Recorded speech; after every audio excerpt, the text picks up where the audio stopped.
नमस्कार और जय श्री कृष्ण। आपका स्वागत है सनातन तीर्थ यात्रा पर, एक ऐसी आध्यात्मिक यात्रा जहां हर शब्द में छिपा है सनातन का सत्य। आज हम प्रस्तुत कर रहे हैं संपूर्ण श्रीमद् भगवद गीता, एक दिव्य ग्रंथ जो केवल ग्रंथ नहीं बल्कि जीवन का मार्गदर्शन है, धर्म, कर्म, भक्ति, ज्ञान और मोक्ष का प्रकाश है। श्रीमद् भगवद गीता महात्म्य। श्री पृथ्वी देवी ने पूछा, हे भगवान, हे परमेश्वर, हे प्रभु, प्रारब्ध कर्म को भोगते हुए मनुष्य को एक निष्ठ भक्ति कैसे प्राप्त हो सकती है? श्री विष्णु भगवान बोले, प्रारब्ध को भोगता हुआ जो मनुष्य सदा श्री गीता के अभ्यास में आसक्त हो, वही इस लोक में मुक्त और सुखी होता है तथा कर्म में लेपायमान नहीं होता। जिस प्रकार कमल के पत्ते को जल स्पर्श नहीं करता, उसी प्रकार जो मनुष्य श्री गीता का ध्यान करता है उसे महापापादि पाप कभी स्पर्श नहीं करते। जहां श्री गीता की पुस्तक होती है और जहां श्री गीता का पाठ होता है, वहां प्रयाग आदि सर्व तीर्थ निवास करते हैं। जहां श्री गीता प्रवर्तमान है, वहां सभी देवों, ऋषियों, योगियों, नागों और गोपाल बाल श्री कृष्ण भी नारद, ध्रुव आदि सभी पार्षदों सहित जल्दी ही सहायक होते हैं। जहां श्री गीता का विचार, पठन, पाठन तथा श्रवण होता है, वहां हे पृथ्वी, मैं अवश्य निवास करता हूं। मैं श्री गीता के आश्रय में रहता हूं। श्री गीता मेरा उत्तम घर है और श्री गीता के ज्ञान का आश्रय करके मैं तीनों लोकों का पालन करता हूं। श्री गीता अति अवर्णनीय पदों वाली, अविनाशी, अर्धमात्रा तथा अक्षर स्वरूप, नित्य, ब्रह्म रूपिणी और परम श्रेष्ठ मेरी विद्या है, इसमें संदेह नहीं है।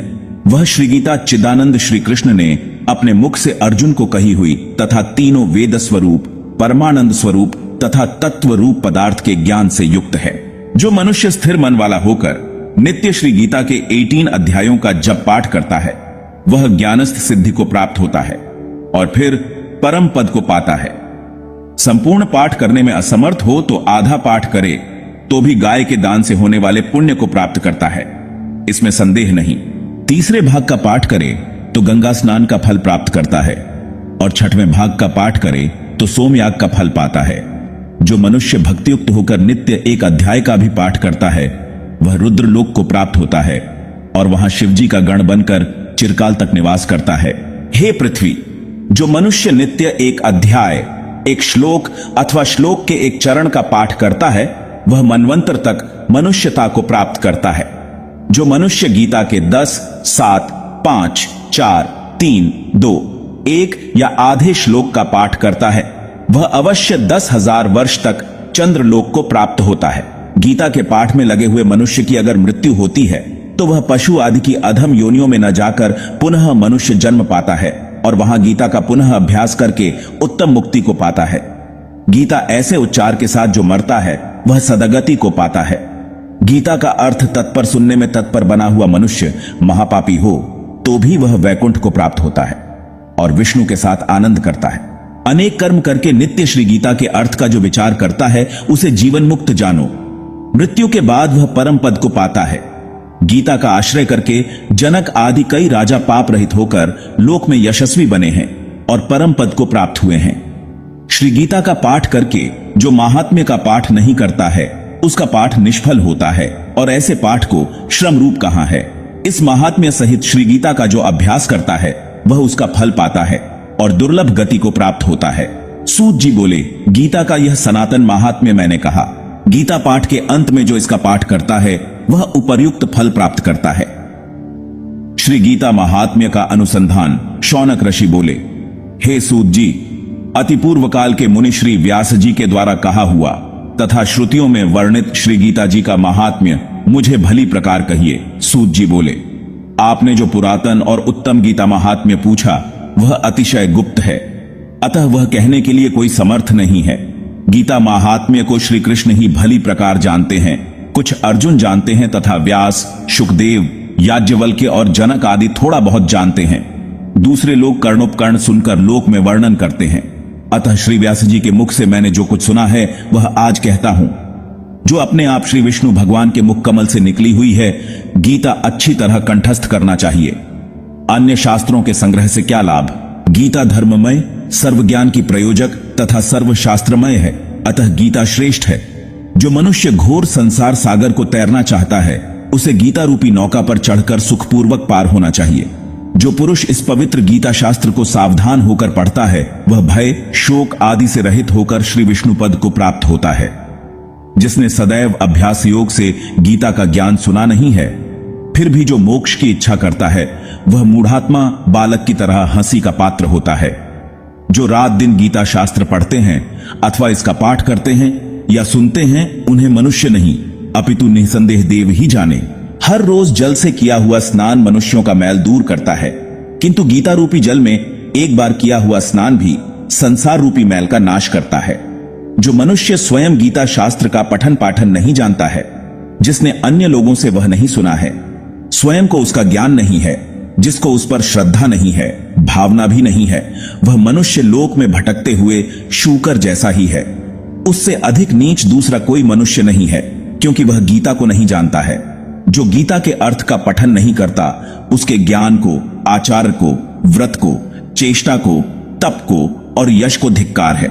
उससे अधम और कोई मनुष्य नहीं है। जो ज्ञान गीता में नहीं गाया गया है, वह वेद और वेदांत में निंदित होने के कारण उसे निष्फल, धर्म रहित और आसुरी जाने। जो मनुष्य रात दिन सोते, चलते, बोलते और खड़े रहते हुए गीता का यथार्थता सतत अध्ययन करता है, वह सनातन मोक्ष को प्राप्त होता है। योगियों के स्थान में, सिद्धों के स्थान में, श्रेष्ठ पुरुषों के आगे, संत सभा में, यज्ञ स्थान में और विष्णु भक्तों के आगे गीता का पाठ करने वाला मनुष्य परम गति को प्राप्त होता है।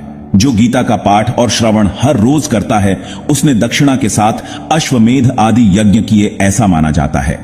जिसने भक्ति भाव से एकाग्र चित्त से गीता का अध्ययन किया है, उसने सर्व वेदों, शास्त्रों तथा पुराणों का अभ्यास किया है ऐसा माना जाता है। जो मनुष्य स्वयं गीता का अर्थ सुनता है, गाता है और परोपकार हेतु सुनाता है, वह परम पद को प्राप्त होता है। जिस घर में गीता का पूजन होता है, वहां आध्यात्मिक, आधिदैविक और आधि भौतिक तीन ताप से उत्पन्न होने वाली पीड़ा तथा व्याधियों का भय नहीं आता है। उसको शाप या पाप नहीं लगता, जरा भी दुर्गति नहीं होती और छह शत्रु काम, क्रोध, लोभ, मोह, मद और मत्सर देह में पीड़ा नहीं करते। जहां निरंतर गीता का अभिनंदन होता है, वहां श्री भगवान परमेश्वर में एक निष्ठ भक्ति उत्पन्न होती है। स्नान किया हो या न किया हो, पवित्र हो या अपवित्र हो, फिर भी जो परमात्मा विभूति का और विश्वरूप का स्मरण करता है, वह सदा पवित्र है।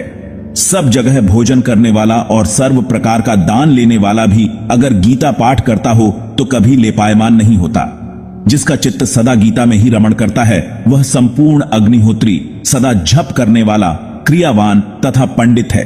वह दर्शन करने योग्य, धनवान, योगी, ज्ञानी, याज्ञिक, ध्यानी तथा सर्ववेद के अर्थ को जानने वाला है। जहां गीता की पुस्तक का नित्य पाठ होता रहता है, वहां पृथ्वी पर के प्रयागादि सर्व तीर्थ निवास करते हैं। उस घर में और देहरूपी देश में सभी देवों, ऋषियों, योगियों और सर्पों का सदा निवास होता है।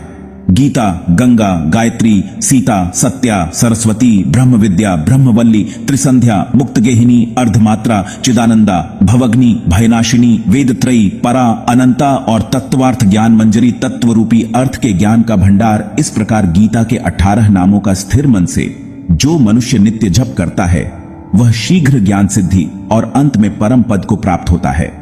मनुष्य जो जो कर्म करे, उसमें अगर गीता पाठ चालू रखता है तो वह सब कर्म निर्दोषता से संपूर्ण करके उसका फल प्राप्त करता है। जो मनुष्य श्राद्ध में पितरों को लक्ष्य करके गीता का पाठ करता है, उसके पितृ संतुष्ट होते हैं और नरक से सदगति पाते हैं। गीता पाठ से प्रसन्न बने हुए तथा श्राद्ध से तृप्त किए हुए पितृगण पुत्र को आशीर्वाद देने के लिए तत्पर होकर पितृलोक में जाते हैं। जो मनुष्य गीता को लिखकर गले में, हाथ में या मस्तक पर धारण करता है, उसके सर्व विघ्न रूप दारुण उपद्रवों का नाश होता है।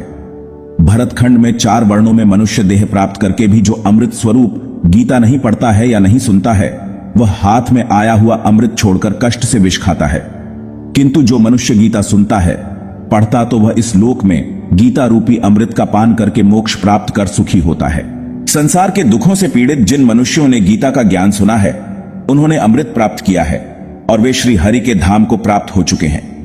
इस लोक में जनकादि की तरह कई राजा गीता का आश्रय लेकर पाप रहित होकर परम पद को प्राप्त हुए हैं। गीता में उच्च और नीच मनुष्य विषयक भेद ही नहीं है, क्योंकि गीता ब्रह्म स्वरूप है, अतः उसका ज्ञान सबके लिए समान है। गीता के अर्थ को परम आदर से सुनकर जो आनंदवान नहीं होता, वह मनुष्य प्रमाद के कारण इस लोक में फल नहीं प्राप्त करता है, किंतु व्यर्थ श्रम ही प्राप्त करता है। गीता का पाठ करे जो महात्म्य का पाठ नहीं करता है, उसके पाठ का फल व्यर्थ होता है और पाठ केवल श्रम रूप ही रह जाता है। इस महात्म्य के साथ जो गीता पाठ करता है तथा जो श्रद्धा से सुनता है, वह दुर्लभ गति को प्राप्त होता है।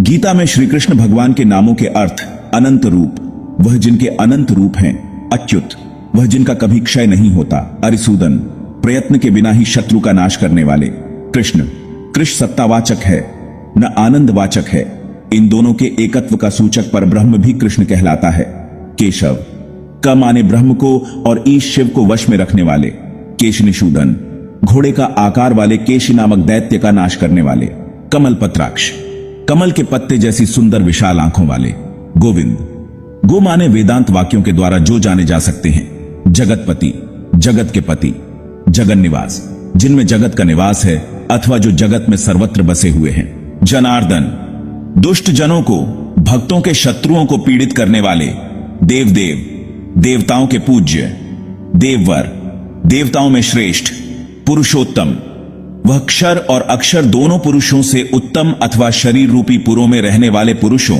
यानी जीवों से जो अति उत्तम, परे और विलक्षण है, भगवान, ऐश्वर्य, धर्म, यश, लक्ष्मी, वैराग्य और मोक्ष, ये 6 पदार्थ देने वाले अथवा सर्वभूतों की उत्पत्ति, प्रलय, जन्म, मरण तथा विद्या और अविद्या को जानने वाले, भूत भावन, सर्वभूतों को उत्पन्न करने वाले, भूतेश, भूतों के ईश्वर, पति, मधुसूदन, मधु नामक दैत्य को मारने वाले, महाबाहु, निग्रह और अनुग्रह करने में जिनके हाथ समर्थ हैं, वह माधव, माया के, लक्ष्मी के पति, यादव, यदुकुल में जन्मे हुए, योगवित्तम, योग जानने वालों में श्रेष्ठ, वासुदेव, वासुदेव के पुत्र, वार्ष्णेय, वृष्णि के ईश स्वामी, हरि, संसार रूपी दुख हरने वाले।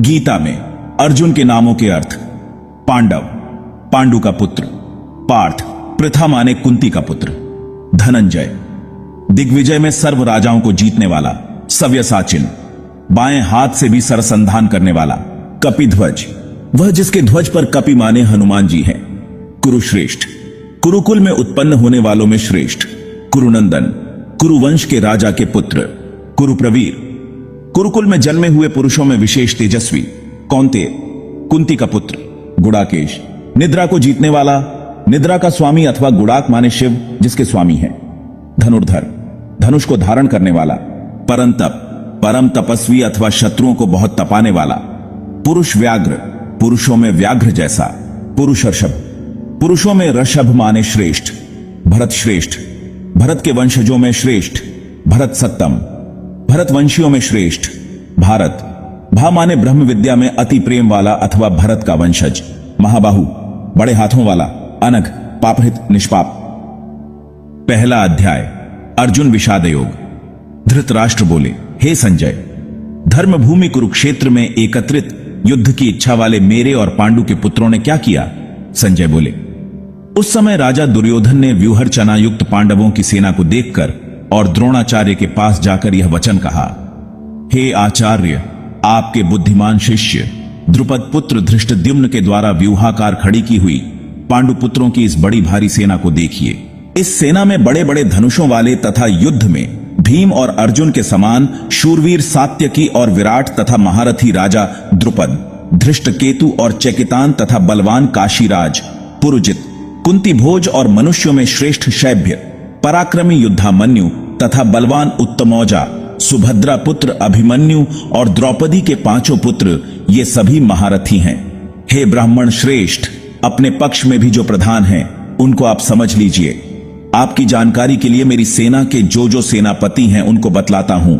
आप द्रोणाचार्य और पितामह भीष्म तथा कर्ण और संग्राम विजयी कृपाचार्य तथा वैसे ही अश्वत्थामा, विकर्ण और सोमदत्त का पुत्र भूरिश्रवा और भी मेरे लिए जीवन की आशा त्याग देने वाले बहुत से शूरवीर, अनेक प्रकार के अस्त्रों शस्त्रों से सुसज्जित और सबके सब युद्ध में चतुर हैं। भीष्म पितामह द्वारा रक्षित हमारी वह सेना सब प्रकार से अजेय है और भीम द्वारा रक्षित इन लोगों की यह सेना जीतने में सुगम है। इसलिए सब मोर्चों पर अपनी अपनी जगह स्थित रहते हुए आप लोग सभी निसंदेह भीष्म पितामह की ही सब ओर से रक्षा करें। कौरवों में वृद्ध बड़े प्रतापी पितामह भीष्म ने उस दुर्योधन के हृदय में हर्ष उत्पन्न करते हुए उच्च स्वर से सिंह की दहाड़ के समान गरज कर शंख बजाया। इसके पश्चात शंख और नगारे तथा ढोल, मृदंग और नरसिंघे आदि बाजे एक साथ ही बज उठे। उनका वह शब्द बड़ा भयंकर हुआ। इसके अनंतर सफेद घोड़ों से युक्त उत्तम रथ में बैठे हुए श्री कृष्ण महाराज और अर्जुन ने भी अलौकिक शंख बजाए। श्री कृष्ण महाराज ने पांचजन्य नामक, अर्जुन ने देवदत्त नामक और भयानक कर्म वाले भीमसेन ने पौंड्र नामक महाशंख बजाया। कुंती पुत्र राजा युधिष्ठिर ने अनंत विजय नामक और नकुल तथा सहदेव ने सुघोष और मणिपुष्पक नामक शंख बजाए। श्रेष्ठ धनुष वाले काशीराज और महारथी शिखंडी और धृष्टद्युम्न तथा राजा विराट और अजय सात्यकी, राजा द्रुपद और द्रौपदी के पांचों पुत्र और बड़ी भुजा वाले सुभद्रा पुत्र अभिमन्यु, इन सभी ने हे राजन सब ओर से अलग अलग शंख बजाए और उस भयानक शब्द ने आकाश और पृथ्वी को भी गुंजाते हुए धार्तराष्ट्रों के अर्थात आपके पक्ष वालों के हृदय विदीर्ण कर दिए।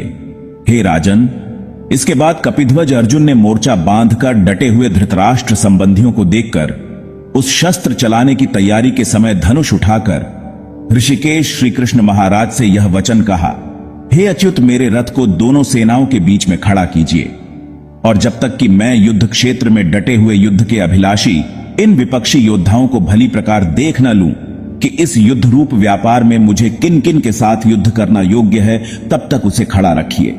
दुर्बुद्धि दुर्योधन का युद्ध में हित चाहने वाले जो ये राजा लोग इस सेना में आए हैं, इन युद्ध करने वालों को मैं देखूंगा।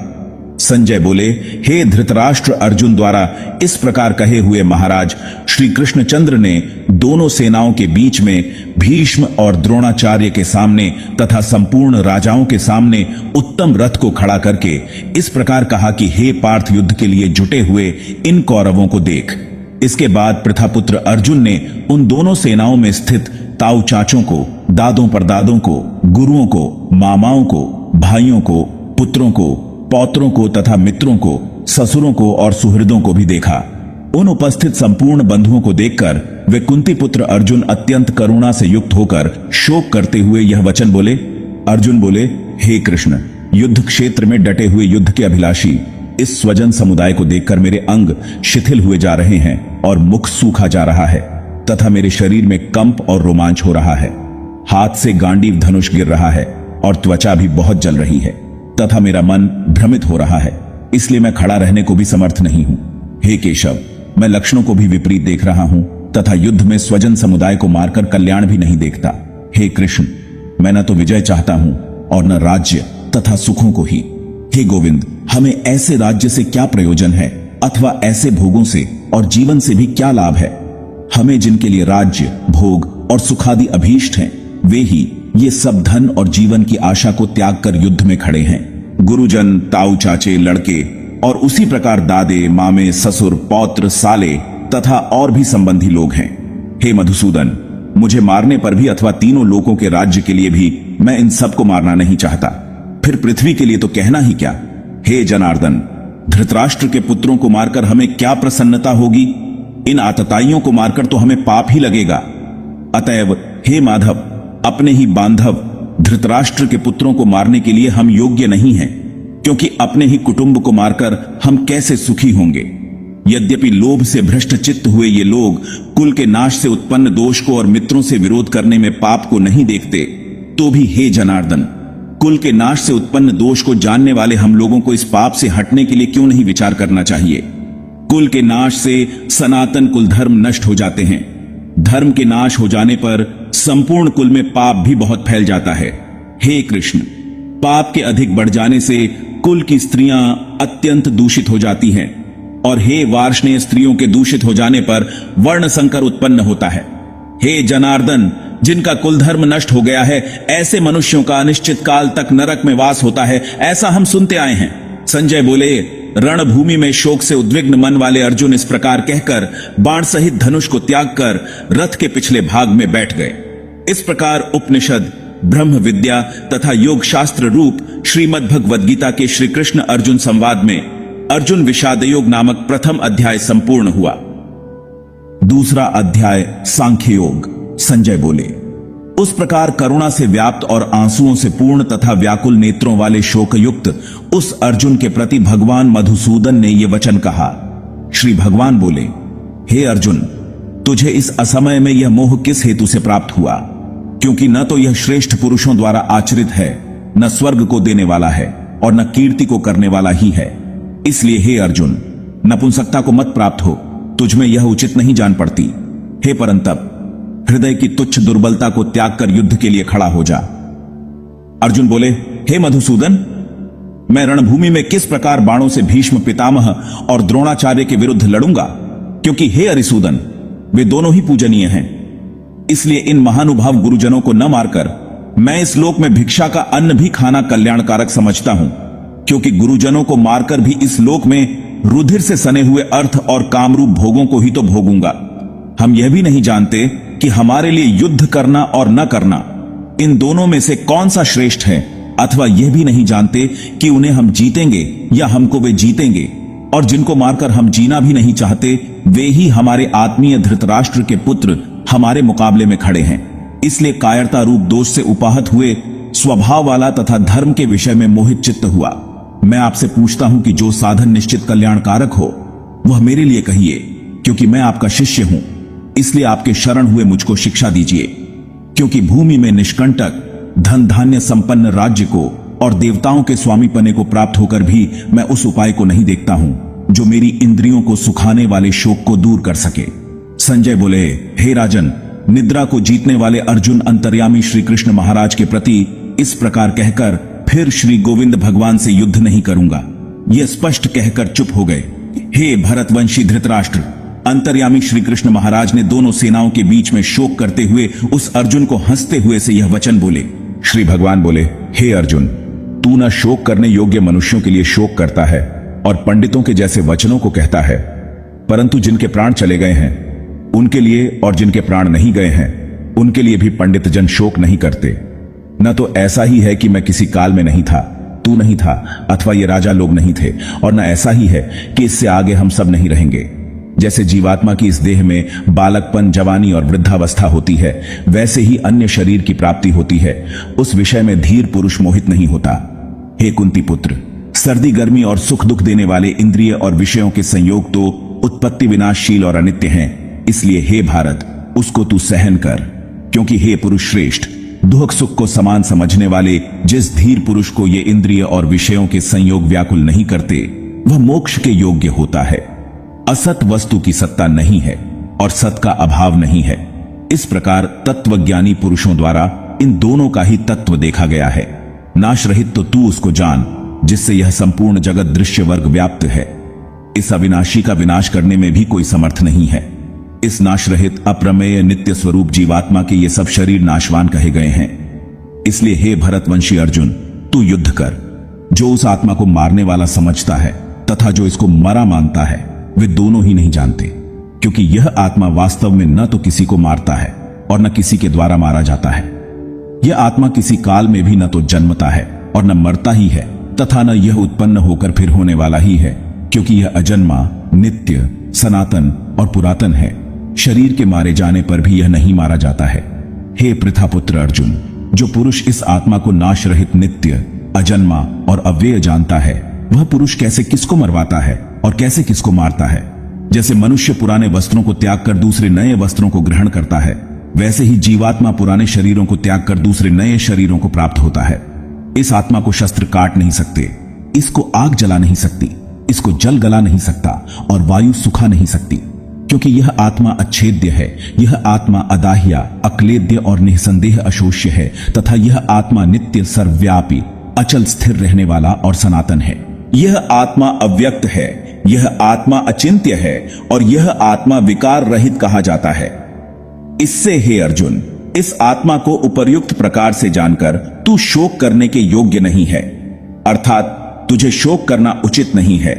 किंतु यदि तू इस आत्मा को सदा जन्मने वाला तथा सदा मरने वाला मानता है, तो भी हे महाबाहो, तू इस प्रकार शोक करने को योग्य नहीं है, क्योंकि इस मान्यता के अनुसार जन्मे हुए की मृत्यु निश्चित है और मरे हुए का जन्म निश्चित है। इससे भी इस बिना उपाय वाले विषम में तू शोक करने के योग्य नहीं है। हे अर्जुन, संपूर्ण प्राणी जन्म से पहले अप्रकट थे और मरने के बाद भी अप्रकट हो जाने वाले हैं, केवल बीच में ही प्रकट हैं। फिर ऐसी स्थिति में क्या शोक करना है? कोई एक महापुरुष ही इस आत्मा को आश्चर्य की भांति देखता है और वैसे ही दूसरा कोई महापुरुष ही इसके तत्व का आश्चर्य की भांति वर्णन करता है, तथा दूसरा कोई अधिकारी पुरुष ही इसे आश्चर्य की भांति सुनता है, और कोई कोई तो सुनकर भी इसको नहीं जानता। हे अर्जुन, यह आत्मा सबके शरीरों में सदा ही अवध्य है। इस कारण संपूर्ण प्राणियों के लिए तू शोक करने के योग्य नहीं है, तथा अपने धर्म को देखकर भी तू भय करने योग्य नहीं है। अर्थात तुझे भय नहीं करना चाहिए, क्योंकि क्षत्रिय के लिए धर्मयुक्त युद्ध से बढ़कर दूसरा कोई कल्याणकारी कर्तव्य नहीं है। हे पार्थ, अपने आप प्राप्त हुए और खुले हुए स्वर्ग के द्वार रूप इस प्रकार के युद्ध को भाग्यवान क्षत्रिय लोग ही पाते हैं। किंतु यदि तू इस धर्मयुक्त युद्ध को नहीं करेगा तो स्वधर्म और कीर्ति को खोकर पाप को प्राप्त होगा, तथा सब लोग तेरी बहुत काल तक रहने वाली अपकीर्ति भी कथन करेंगे, और माननीय पुरुष के लिए अपकीर्ति मरण से भी बढ़कर है। तू युद्ध के लिए निश्चय करके खड़ा हो जा। जय पराजय, लाभ हानि और सुख दुख को समान समझकर उसके बाद युद्ध के लिए तैयार हो जा। इस प्रकार युद्ध करने से तू पाप को नहीं प्राप्त होगा। हे पार्थ, यह बुद्धि तेरे लिए ज्ञान योग के विषय में कही गई, और अब तू इसको कर्म योग के विषय में सुन। जिस बुद्धि से युक्त हुआ तू कर्मों के बंधन को भली भांति त्याग देगा, अर्थात सर्वथा नष्ट कर डालेगा। इस कर्मयोग में आरंभ का अर्थात बीज का नाश नहीं है और उल्टा फल रूप दोष भी नहीं है, बल्कि इस कर्मयोग रूप धर्म का थोड़ा सा भी साधन जन्म मृत्यु रूप महान भय से रक्षा कर लेता है। हे अर्जुन, इस कर्मयोग में निश्चयात्मिका बुद्धि एक ही होती है, किंतु अस्थिर विचार वाले विवेकहीन सकाम मनुष्यों की बुद्धियां निश्चय ही बहुत भेदों वाली और अनंत होती हैं।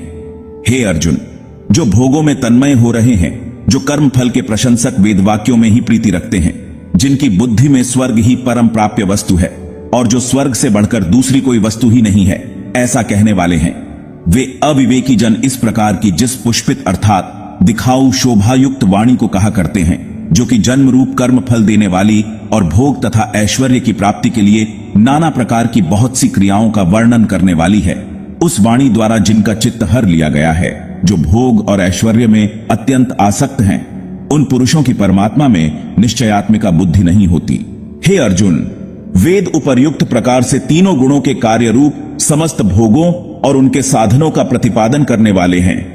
इसलिए तू उन भोगों और उनके साधनों में आसक्तिहीन, हर्ष शोकादि द्वंद्वों से रहित, नित्य वस्तु परमात्मा में स्थित, योग क्षेम को न चाहने वाला और स्वाधीन अंतःकरण वाला हो। सब ओर से परिपूर्ण जलाशय के प्राप्त हो जाने पर छोटे जलाशय में मनुष्य का जितना प्रयोजन रहता है, ब्रह्म को तत्व से जानने वाले ब्राह्मण का समस्त वेदों में उतना ही प्रयोजन रह जाता है। तेरा कर्म करने में ही अधिकार है, उनके फलों में कभी नहीं। इसलिए तू कर्मों के फल का हेतु मत हो, तथा तेरी कर्म न करने में भी आसक्ति न हो। हे धनंजय, तू आसक्ति को त्याग कर तथा सिद्धि और असिद्धि में समान बुद्धि वाला होकर योग में स्थित हुआ कर्तव्य कर्मों को कर। समत्व भाव ही योग कहलाता है। इस समत्व बुद्धि योग से सकाम कर्म अत्यंत ही निम्न श्रेणी का है। इसलिए हे धनंजय, तू संबुद्धि में ही रक्षा का उपाय ढूंढ, अर्थात बुद्धियोग का ही आश्रय ग्रहण कर, क्योंकि फल के हेतु बनने वाले अत्यंत दीन हैं। संबुद्धियुक्त पुरुष पुण्य और पाप दोनों को इसी लोक में त्याग देता है, अर्थात उनसे मुक्त हो जाता है। इससे तू समत्व रूप योग में लग जा। यह समत्व रूप योग ही कर्मों में कुशलता है, अर्थात कर्म बंधन से छूटने का उपाय है। क्योंकि संबुद्धि से युक्त ज्ञानी जन कर्मों से उत्पन्न होने वाले फल को त्याग कर जन्म रूप बंधन से मुक्त हो निर्विकार परम पद को प्राप्त हो जाते हैं। जिस काल में तेरी बुद्धि मोहरूप दलदल को भली भांति पार कर जाएगी, उस समय तू सुने हुए और सुनने में आने वाले इस लोक और परलोक संबंधी सभी भोगों से वैराग्य को प्राप्त हो जाएगा। भांति भांति के वचनों को सुनने से विचलित हुई तेरी बुद्धि जब परमात्मा में अचल और स्थिर ठहर जाएगी, तब तू योग को प्राप्त हो जाएगा, अर्थात तेरा परमात्मा से नित्य संयोग हो जाएगा। अर्जुन बोले, हे केशव, समाधि में स्थित परमात्मा को प्राप्त हुए स्थिर बुद्धि पुरुष का क्या लक्षण है? वह स्थिर बुद्धि पुरुष कैसे बोलता है, कैसे बैठता है और कैसे चलता है? श्री भगवान बोले, हे अर्जुन, जिस काल में यह पुरुष मन में स्थित संपूर्ण कामनाओं को भली भांति त्याग देता है और आत्मा से आत्मा में ही संतुष्ट रहता है, उस काल में वह स्थित प्रज्ञ कहा जाता है। दुखों की प्राप्ति होने पर जिसके मन पर उद्वेग नहीं होता, सुखों की प्राप्ति में जो सर्वथा निःस्पृह है तथा जिसके राग, भय और क्रोध नष्ट हो गए हैं, ऐसा मुनि स्थिर बुद्धि कहा जाता है। जो पुरुष सर्वत्र स्नेह रहित हुआ, उस शुभ या अशुभ वस्तु को प्राप्त होकर न प्रसन्न होता है और न द्वेष करता है, उसकी बुद्धि स्थिर है। और जैसे कछुआ सब ओर से अपने अंगों को समेट लेता है, वैसे ही जब यह पुरुष इंद्रियों के विषयों से इंद्रियों के सब प्रकार से हटा लेता है, तब उसकी बुद्धि स्थिर है। इंद्रियों के द्वारा विषयों को ग्रहण न करने वाले पुरुष के भी केवल विषय तो निवृत्त हो जाते हैं, परंतु उनमें रहने वाली आसक्ति निवृत्त नहीं होती। इस स्थित प्रज्ञ पुरुष की तो आसक्ति भी परमात्मा का साक्षात्कार करके निवृत्त हो जाती है। हे अर्जुन, आसक्ति का नाश न होने के कारण ये प्रमथन स्वभाव वाली इंद्रियां यत्न करते हुए बुद्धिमान पुरुष के मन को भी बलात् हर लेती हैं। इसलिए साधक को चाहिए कि वह उन संपूर्ण इंद्रियों को वश में करके समाहित चित्त हुआ मेरे परायण होकर ध्यान में बैठे, क्योंकि जिस पुरुष की इंद्रियां वश में होती है उसी की बुद्धि स्थिर हो जाती है। विषयों का चिंतन करने वाले पुरुष की उन विषयों में आसक्ति हो जाती है। आसक्ति से उन विषयों की कामना उत्पन्न होती है और कामना में विघ्न पड़ने से क्रोध उत्पन्न होता है। क्रोध से अत्यंत मूढ़ भाव उत्पन्न हो जाता है। मूढ़ भाव से स्मृति में भ्रम हो जाता है। स्मृति में भ्रम हो जाने से बुद्धि अर्थात ज्ञान शक्ति का नाश हो जाता है, और बुद्धि का नाश हो जाने से यह पुरुष अपनी स्थिति से गिर जाता है। परंतु अपने अधीन किए हुए अंतःकरण वाला साधक अपने वश में की हुई राग द्वेष से रहित इंद्रियों द्वारा विषयों में विचरण करता हुआ अंतःकरण की प्रसन्नता को प्राप्त होता है। अंतःकरण की प्रसन्नता होने पर इसके संपूर्ण दुखों का अभाव हो जाता है और उस प्रसन्न चित्त वाले कर्मयोगी की बुद्धि शीघ्र ही सब ओर से हटकर परमात्मा में ही भली भांति स्थिर हो जाती है। न जीते हुए मन और इंद्रियों वाले पुरुष में निश्चयात्मिका बुद्धि नहीं होती, और उस अयुक्त मनुष्य के अंतःकरण में भावना भी नहीं होती, तथा भावनाहीन मनुष्य को शांति नहीं मिलती। और शांति रहित मनुष्य को सुख कैसे मिल सकता है? क्योंकि जैसे जल में चलने वाली नाव को वायु हर लेती है, वैसे ही विषयों में विचरती हुई इंद्रियों में से मन जिस इंद्रिय के साथ रहता है, वह एक ही इंद्रिय इस अयुक्त पुरुष की बुद्धि को हर लेती है। इसलिए हे महाबाहो, जिस पुरुष की इंद्रियों के विषयों से सब प्रकार निग्रह की हुई हैं, उसी की बुद्धि स्थिर है। हे अर्जुन, यह ब्रह्म को प्राप्त हुए पुरुष की स्थिति है। इसको प्राप्त होकर योगी कभी मोहित नहीं होता और अंतकाल में भी इस ब्राह्मी स्थिति में स्थित होकर ब्रह्मानंद को प्राप्त हो जाता है। इस प्रकार उपनिषद, ब्रह्म विद्या तथा योग शास्त्र रूप श्रीमद् भगवद गीता के श्री कृष्ण अर्जुन संवाद में सांख्योग नामक द्वितीय अध्याय संपूर्ण हुआ। तृतीय अध्याय कर्मयोग। अर्जुन बोले, हे जनार्दन, यदि आपको कर्म की अपेक्षा ज्ञान श्रेष्ठ मान्य है, तो फिर हे केशव, मुझे भयंकर कर्म में क्यों लगाते हैं? आप मिले हुए वचनों से मेरी बुद्धि को मानो मोहित कर रहे हैं। इसलिए उस एक बात को निश्चित करके कहिए जिससे मैं कल्याण को प्राप्त हो जाऊं। श्री भगवान बोले, हे निष्पाप, इस लोक में दो प्रकार की निष्ठा मेरे द्वारा पहले कही गई है। उनमें से सांख्ययोगियों की निष्ठा तो ज्ञान योग से और योगियों की निष्ठा कर्मयोग से होती है। मनुष्य न तो कर्मों का आरंभ किए बिना निष्कर्मता को यानी योग निष्ठा को प्राप्त होता है, और न कर्मों के केवल त्याग मात्र से सिद्धि यानी सांख्य निष्ठा को ही प्राप्त होता है। निसंदेह कोई भी मनुष्य किसी काल में क्षण मात्र भी बिना कर्म किए नहीं रहता, क्योंकि सारा मनुष्य समुदाय प्रकृति जनित गुणों द्वारा परवश हुआ कर्म करने के लिए बाध्य किया जाता है। जो मूढ़ बुद्धि मनुष्य समस्त इंद्रियों को हठपूर्वक ऊपर से रोककर मन से उन इंद्रियों के विषयों का चिंतन करता रहता है, वह मिथ्याचारी अर्थात दंभी कहा जाता है। किंतु हे अर्जुन, जो पुरुष मन से इंद्रियों को वश में करके अनासक्त हुआ समस्त इंद्रियों द्वारा कर्मयोग का आचरण करता है, वही श्रेष्ठ है। तू शास्त्र विहित कर्तव्य कर्म कर, क्योंकि कर्म न करने की अपेक्षा कर्म करना श्रेष्ठ है, तथा कर्म न करने से तेरा शरीर निर्वाह भी सिद्ध नहीं होगा। यज्ञ के निमित्त किए जाने कर्मों के अतिरिक्त दूसरे कर्मों में लगा हुआ ही यह मनुष्य समुदाय कर्मों से बंधता है। इसलिए हे अर्जुन, तू आसक्ति से रहित होकर उस यज्ञ के निमित्त ही भली भांति कर्तव्य कर्म कर। प्रजापति ब्रह्मा ने कल्प के आदि में यज्ञ सहित प्रजाओं को रचकर उनसे कहा कि तुम लोग इस यज्ञ के द्वारा वृद्धि को प्राप्त हो, और यह यज्ञ तुम लोगों को इच्छित भोग प्रदान करने वाला हो। तुम लोग इस यज्ञ के द्वारा देवताओं को उन्नत करो, और वे देवता तुम लोगों को उन्नत करें। इस प्रकार निस्वार्थ भाव से एक दूसरे को उन्नत करते हुए तुम लोग परम कल्याण को प्राप्त हो जाओगे। यज्ञ के द्वारा बढ़ाए हुए देवता तुम लोगों को बिना मांगे ही इच्छित भोग निश्चय ही देते रहेंगे। इस प्रकार उन देवताओं के द्वारा दिए हुए भोगों को जो पुरुष उनको बिना दिए स्वयं भोगता है वह चोर ही है। यज्ञ से बचे हुए अन्न को खाने वाले श्रेष्ठ पुरुष सब पापों से मुक्त हो जाते हैं और पापी लोग अपना शरीर पोषण करने के लिए ही अन्न पकाते हैं, वे तो पाप को ही खाते हैं। संपूर्ण प्राणी अन्न से उत्पन्न होते हैं। अन्न की उत्पत्ति वृष्टि से होती है, वृष्टि यज्ञ से होती है और यज्ञ विहित कर्मों से उत्पन्न होने वाला है। कर्म समुदाय को तू वेद से उत्पन्न और वेद को अविनाशी परमात्मा से उत्पन्न हुआ जान। इससे सिद्ध होता है कि सर्वव्यापी परम अक्षर परमात्मा सदा ही यज्ञ में प्रतिष्ठित है। हे पार्थ, जो पुरुष इस लोक में इस प्रकार परंपरा से प्रचलित सृष्टि चक्र के अनुकूल नहीं बरतता, अर्थात अपने कर्तव्य का पालन नहीं करता, वह इंद्रियों के द्वारा भोगों में रमण करने वाला पापायु पुरुष व्यर्थ ही जीता है। परंतु जो मनुष्य आत्मा में ही रमण करने वाला और आत्मा में ही तृप्त तथा आत्मा में ही संतुष्ट है, उसके लिए कोई कर्तव्य नहीं है। उस महापुरुष का इस विश्व में न तो कर्म करने से कोई प्रयोजन रहता है और न कर्मों के न करने से ही कोई प्रयोजन रहता है, तथा संपूर्ण प्राणियों में भी इसका किंचन मात्र भी स्वार्थ का संबंध नहीं रहता। इसलिए तू निरंतर आसक्ति से रहित होकर सदा कर्तव्य कर्म को भली भांति करता रह, क्योंकि आसक्ति से रहित होकर कर्म करता हुआ मनुष्य परमात्मा को प्राप्त हो जाता है। जनकादि ज्ञानी जन भी आसक्ति रहित कर्म द्वारा ही परम सिद्धि को प्राप्त हुए थे। इसलिए तथा लोक संग्रह को देखते हुए भी तू कर्म करने को ही योग्य है, अर्थात तुझे कर्म करना ही उचित है। श्रेष्ठ पुरुष जो जो आचरण करता है, अन्य पुरुष भी वैसा वैसा ही आचरण करते हैं। वह जो कुछ प्रमाण कर देता है, समस्त मनुष्य समुदाय उसके अनुसार बरतने लग जाता है।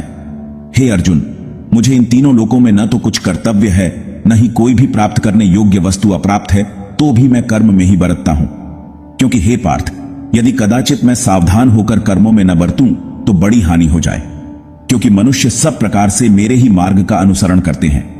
इसलिए यदि मैं कर्म न करूं तो ये सब मनुष्य नष्ट भ्रष्ट हो जाएं और मैं संकरता का करने वाला हूं तथा इस समस्त प्रजा को नष्ट करने वाला बनूं। हे भारत, कर्म में आसक्त हुए अज्ञानी जन जिस प्रकार कर्म करते हैं, आसक्ति रहित विद्वान भी लोक संग्रह करना चाहता हुआ उसी प्रकार कर्म करे।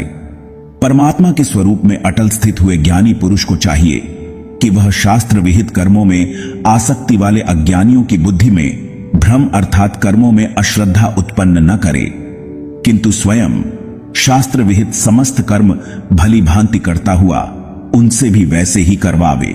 वास्तव में संपूर्ण कर्म सब प्रकार से प्रकृति के गुणों द्वारा किए जाते हैं, तो भी जिसका अंतःकरण अहंकार से मोहित हो रहा, ऐसा अज्ञानी मैं करता हूं ऐसा मानता है। परंतु हे महाबाहो, गुण विभाग और कर्म विभाग के तत्व को जानने वाला ज्ञान योगी संपूर्ण गुण ही गुणों में बरत रहे हैं, ऐसा समझकर उनमें आसक्त नहीं होता।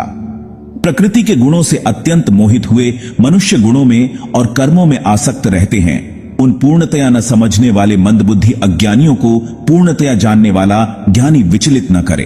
मुझ अंतर्यामी परमात्मा में लगे हुए चित्त द्वारा संपूर्ण कर्मों को मुझ में अर्पण करके आशा रहित, ममता रहित और संताप रहित होकर युद्ध कर। जो कोई मनुष्य दोष दृष्टि से रहित और श्रद्धायुक्त होकर मेरे इस मत का सदा अनुसरण करते हैं, वे भी संपूर्ण कर्मों से छूट जाते हैं। परंतु जो मनुष्य मुझ में दोषारोपण करते हुए मेरे इस मत के अनुसार नहीं चलते हैं, उन मूर्खों को तू संपूर्ण ज्ञानों में मोहित और नष्ट हुए ही समझ। सभी प्राणी प्रकृति को प्राप्त होते हैं, अर्थात अपने स्वभाव के परवश हुए कर्म करते हैं। ज्ञानवान भी अपनी प्रकृति के अनुसार चेष्टा करते हैं। फिर इसमें किसी का हट क्या करेगा। इंद्रिय के अर्थ में अर्थात प्रत्येक इंद्रिय के विषय में राग और द्वेष छिपे हुए स्थित हैं। मनुष्य को उन दोनों के वश में नहीं होना चाहिए, क्योंकि वे दोनों ही इसके कल्याण मार्ग में विघ्न करने वाले महान शत्रु हैं। अच्छी प्रकार आचरण में लाए हुए दूसरे के धर्म से गुण रहित भी अपना धर्म अति उत्तम है। अपने धर्म में तो मरना भी कल्याणकारक है और दूसरे का धर्म भय को देने वाला है। अर्जुन बोले, हे कृष्ण, तो फिर यह मनुष्य स्वयं न चाहता हुआ भी बलात् लगाए हुए की भांति किससे प्रेरित होकर पाप का आचरण करता है। श्री भगवान बोले, रजोगुण से उत्पन्न हुआ। यह काम ही क्रोध है, यह बहुत खाने वाला, अर्थात भोगों से कभी ना अघाने वाला और बड़ा पापी है, इसको ही तू इस विषय में वैरी जान। जिस प्रकार धुएं से अग्नि और मैल से दर्पण ढका जाता है तथा जिस प्रकार जेर से गर्भ ढका रहता है, वैसे ही उस काम के द्वारा यह ज्ञान ढका रहता है। और हे अर्जुन, इस अगर वीडियो पसंद आया हो तो लाइक करें, शेयर करें और चैनल को सब्सक्राइब करना न भूलें। आपका प्यार और समर्थन ही हमें आगे बढ़ने की ताकत देता है। मिलते हैं अगले वीडियो में, तब तक जय हिंद, वंदे मातरम।